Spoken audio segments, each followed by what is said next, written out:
합시다. 내 안에 있는 생명과 복. 내 안에 있는 생명과 복. 내 안에 있는 이스라엘 백성들이 아직 가나안 땅에 들어가기도 전에 하나님은 너희가 들어가서 말씀을 온전히 신뢰하고 순종하고 살아가면 복인데 그렇지 아니하면 저 너희들이 알지도 못하고 언어도 알지 못하는 이방 민족 먼 나라 사람이 와서 너희를 사로잡아 갈 것이다.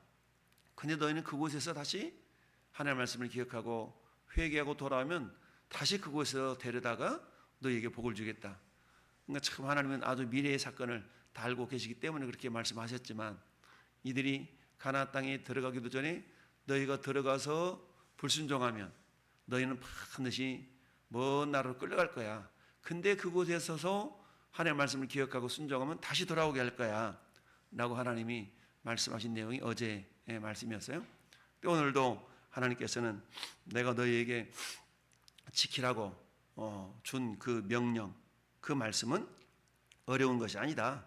그래도 멀리 있는 것이 아니다 라고 말씀하고 있어요. 그러면서 하늘에 있는 것이 아니니 하늘에 있으니까 우리가 어떻게 올라가겠습니까? 이렇게 변명할 수도 있잖아요. 내가 이르기를 누가 우리를 위하여 하늘에서 올라가서 그의 명령을 우리에게로 가져다 우리에게 주랴. 또 바다 밖에 있는 것이 아니니 저 바다 끝에 있는데 누가 그 말씀을 저 바다까지 건너가가지고 우리에게 가져다 주겠어요? 라고 할 수도 있을 텐데 그렇지 않다는 얘기죠. 한마디로 말하면 12절 13절은 어떤 의미입니까? 변명할 수 없다, 핑계할 수 없다라는 얘기죠. 우리는 뭔가 내가 해야 될 일을 하지 못하는 이유들을 여러 가지 늘어놓지 않습니까? 그래서 하지 못할 이유들 쭉 이래서 안 되고 저래서 안 되고 그래서 안 되고 막 이유들을 변명을 늘어놓지 않습니까? 근데 뒤집어 놓고 말하면 그런 가운데서도 할 수 있는, 행할 수 있는 그런 이유 근거들도 찾으면 많거든요. 항상 우리의 인간의 죄성은 말씀을 거부하는 쪽으로 이렇게 나가도록 마귀 사탄이 우리 마음 가운데에 부정적인 생각을 집어넣어 주는 거 아니겠어요? 그래서 잠언서 4장 23절 말씀처럼 모든 지킬 만한 것 중에서 네 마음을 지켜라. 왜요? 우리 마음속에 마귀 사탄은 부정적인 생각, 안 된다는 생각을 집어넣으려고 호시탐탐 노리고 있지 않습니까? 요한복음 13장 2절에도 마귀가 벌써 가룟 유다의 마음에 예수를 팔려는 생각을 집어넣었더라. 그러니까 우리 마음을 생각 주머니다라고 말한다면 그 생각들을 어떻게 집어넣느냐에 따라서 우리 마음에 따라서 행동이 움직여지는 것이죠. 그러니까 마귀는 어떻게든지 우리 마음 가운데에 안 돼, 못해, 그건 아닌 것 같아 라고 부정적인 생각을 집어넣어서 믿지 못하도록 아니 그렇게 그런 상황이 어떻게 내가 할 수가 있겠어? 안 되지. 그곳에는 거인 족속들이 있어서 도저히 안 돼. 우리보다 굉장히 큰 사람들인데 우리가 우리 볼 때도 이렇게 초라했는데 그들이 볼 때도 그랬을 거야 라고 부정적인 생각을 집어넣어 주게 되죠. 우리 가나안 땅에 12명의 정탐꾼을 보냈을 때에 여호수아와 갈렙을 제한 10명의 모습이 그런 모습이었죠. 그러나 여호수아와 갈렙은 어땠어요? 무슨 소리야? 하나님께서 약속해 주셨잖아. 그 약속해 준 하나님께서 우리를 들여보내실 때는 반드시 이루시려고 하는 거 아니겠어? 라는 긍정적인 믿음의 생각을 가졌던 것이죠. 따라서 하나님의 명령 자체가 어렵다, 힘들다 라고 생각하는 사람들한테는 나름대로 이유가 있는 것이죠. 왜? 그 말씀이 저 하늘에 있는 것 같아. 저 바다 끝에 있는 것 같아. 이렇게 핑계될 수가 있죠. 그런데 그렇지 않다. 14절 말씀 보니까 오직 그 말씀이 내게 매우 가까워서 내 입에 있으며 내 마음에 있은즉 내가 이를 행할 수 있느니라 라고 말씀하고 있습니다. 하나님의 말씀이 얼마나 가깝냐면 내 안에 있대. 내 입술에 있대. 여러분 명령은 우리 하나님께서 우리에게 주신 생명인데 그 명령을 가지고 이 땅에 육신의 모습으로 오신 분이 예수 그리스도 아닙니까? 따라서 영접하는 자 곧 그 이름을 믿는 자들에게는 하나님의 자녀가 되는 권세를 주셨으니 태초에 말씀이 계시니라. 그 말씀이 하나님과 함께 계셨으니 그 말씀은 곧 하나님이시니라. 그러니까 말씀을 계명을 가지고 오신 분이 예수님이신데 그 예수님을 우리 어떻게 했습니까? 영접했죠. 근데 많은 사람들은 그를 예수 그리스도를 영접하지 아니함으로 말미암아서 생명에 이르는 길을 알지 못하는데 근데 영접하는 자 곧 그 이름을 믿는 자들에게는 하나님의 자녀가 되었다. 그 예수 그리스도 우리가 영접함으로 우리 안에 생명이신 축복의 근원이신 주님 우리 안에 계시는 것 아니겠습니까? 그러니까 결국은 어때요? 오직 그 말씀이 내게 매우 가까워서 말씀이 가깝다는 것은 우리 주님 우리 안에 계시고 예수님께서 예수님을 따르는 많은 제자들의 모습을 바라보면서 너희도 가려느냐 라고 했을 때 베드로가 뭐라고 말씀합니까? 영생의 말씀이 계시오매 우리가 어디로 가겠습니까? 영생의 말씀이 가장 가깝다. 예수님이 제자들과 함께 계시고 자 그렇다라고 고백했죠.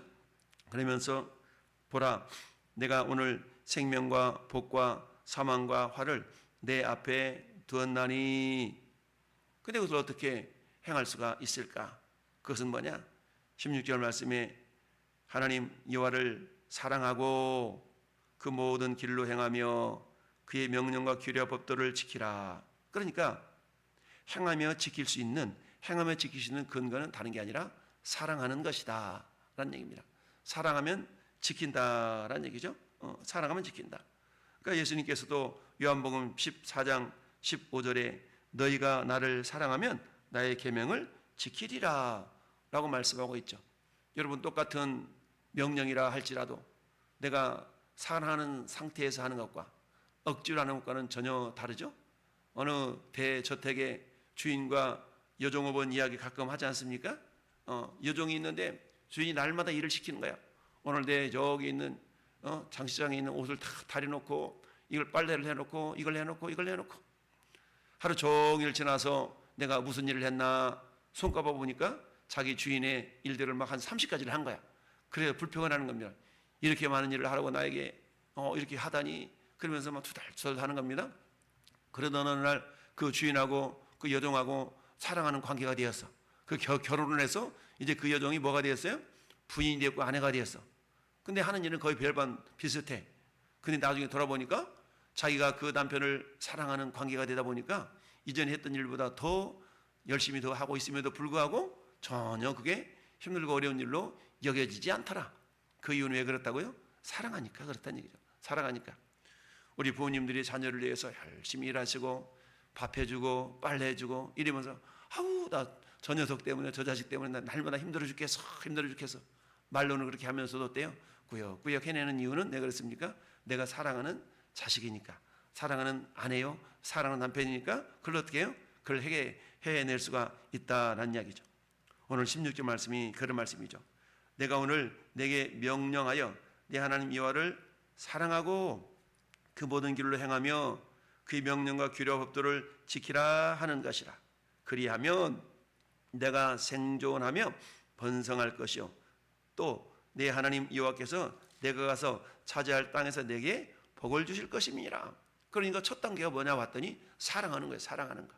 여러분 우리가 하나님께서 저 모세에게 시내산에서 두 돌판을 깎아 만들어 오라 하시고 거기서 새겨주신 하나님의 말씀 그 즉 십계명의 핵심이 뭡니까?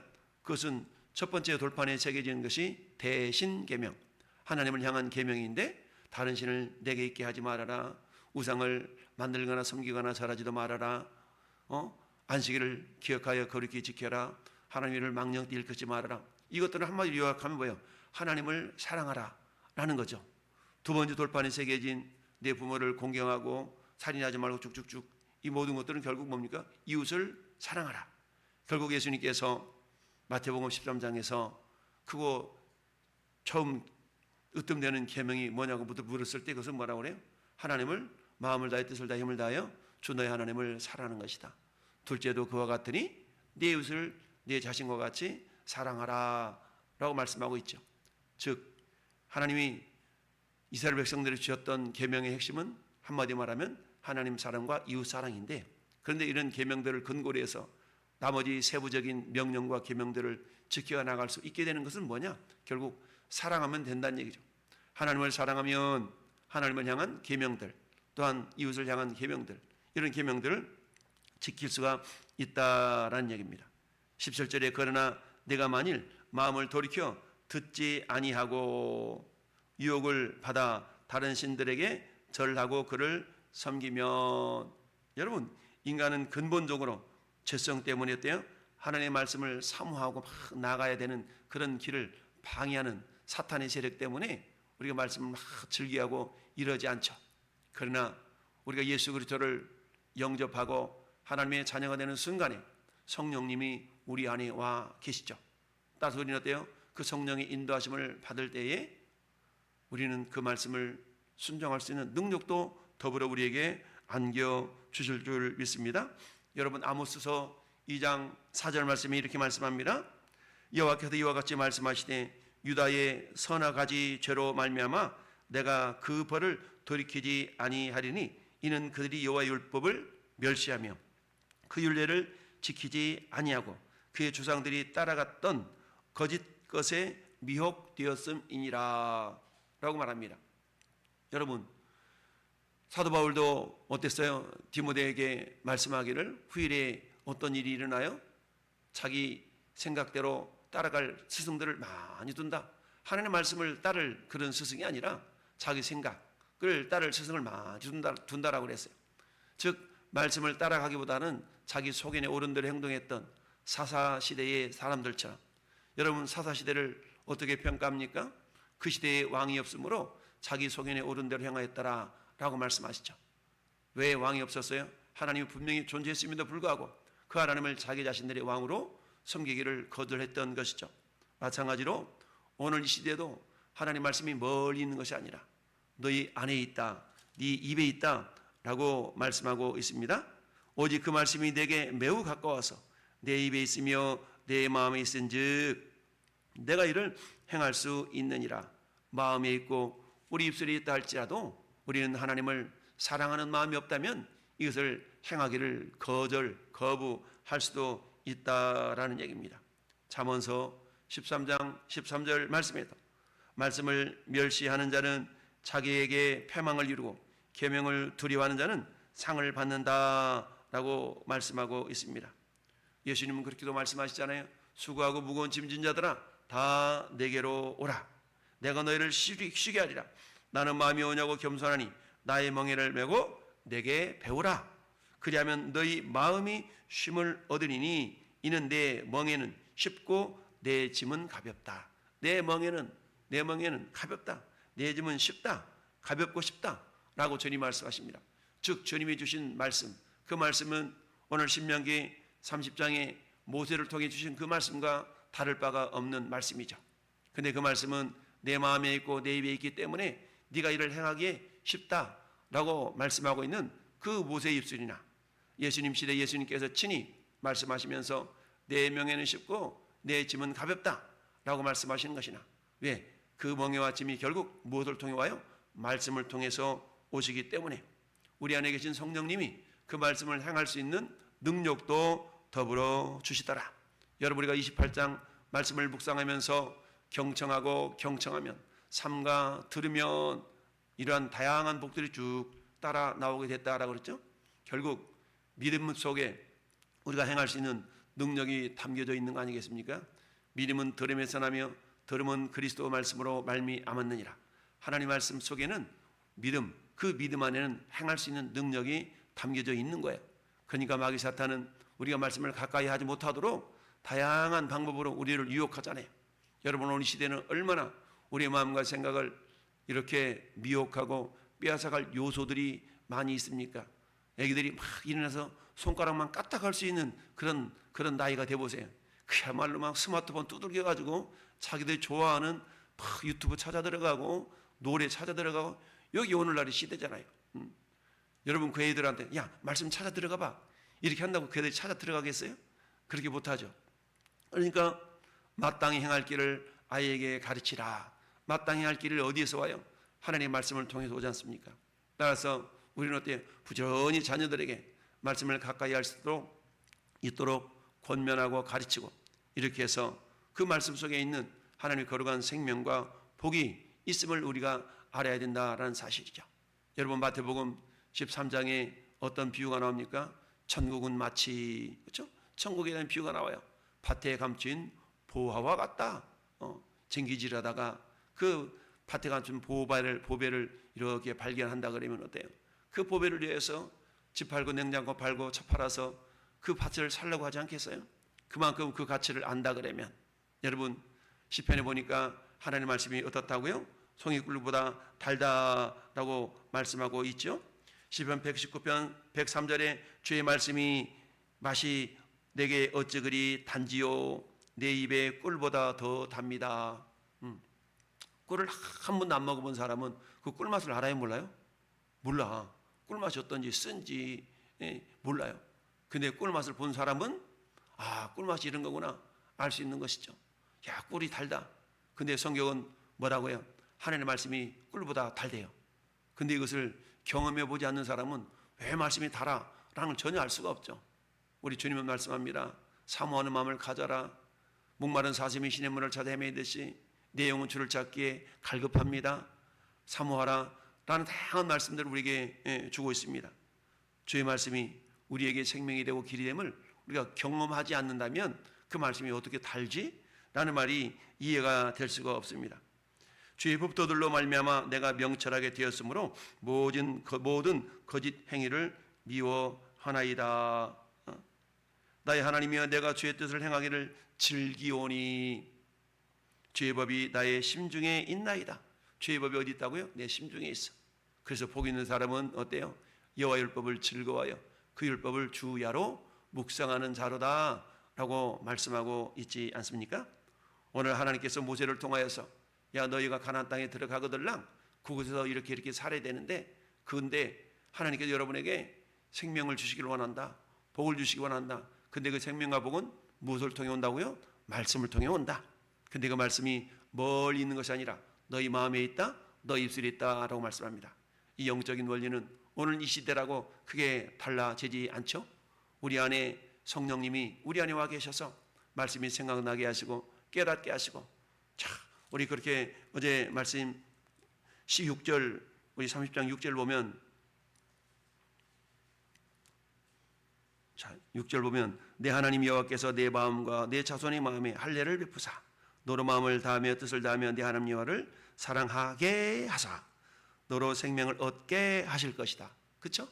이건 내가 막 열심을 품으면 되는 것이 아니라 성령님이 우리 안에 오셔서 마음을 다해 뜻을 다해 하나님을 어떻게 한다고요? 사랑하게 하신다는 얘기입니다. 할렐루야. 오늘도 우리 안에 계신 성령님은 우리로 하여금 하나님의 사랑을 쓰도록 우리를 도와주시는 분. 그래서 뭐라고 말씀합니까? 보혜사라고 표현하죠. 보혜사. 성령님을 보혜사라고 하는 이유는 뭐예요? 보혜사.